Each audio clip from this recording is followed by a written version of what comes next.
Good luck. Now, ang mananalo po ngayon ay pwede mag-win up to 200,000 pesos. Eh, huwag na natin patagalin pag gusto na natin makita kung sino ang magwawagi. Brother, Rocco, Shane, let's play round 1.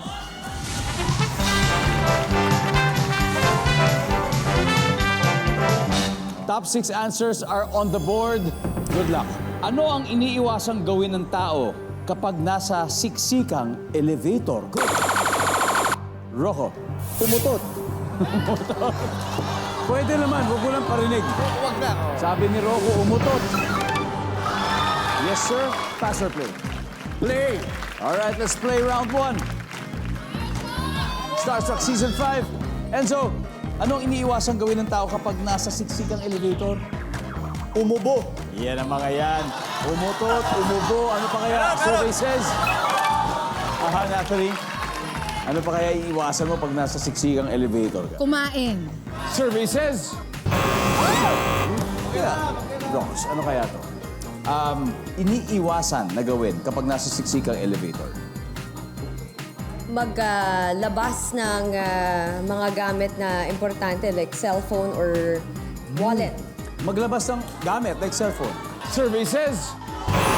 Oh! Hadal na kayo, hadal na. Rocco, anong iniiwasan gawin ng tao kapag nasa siksikang elevator? Mangulangot. Mangulangot. Para? Survey says. Ladies, ano kaya to? Angelic. Ako, umatching. Umatsig, Dani. Bumahing. Bumahing. Ella. Bumahing din. Bumahing din. Shane, ano kaya?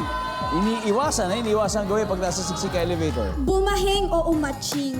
Bumahing o umatsing.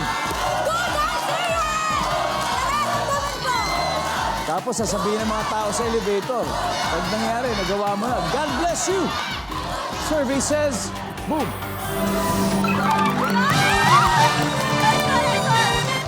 Let's see kung ano yung mga hindi nahulaan. Everybody, number 6, please. Number 5. And finally, number 2. Eto, humataw agad ang mga bunso ng Starstruck. May 58 points na sila. Pero, umpisa pa lang naman ito, marami pang chance humabol ang kanilang ate at kuya.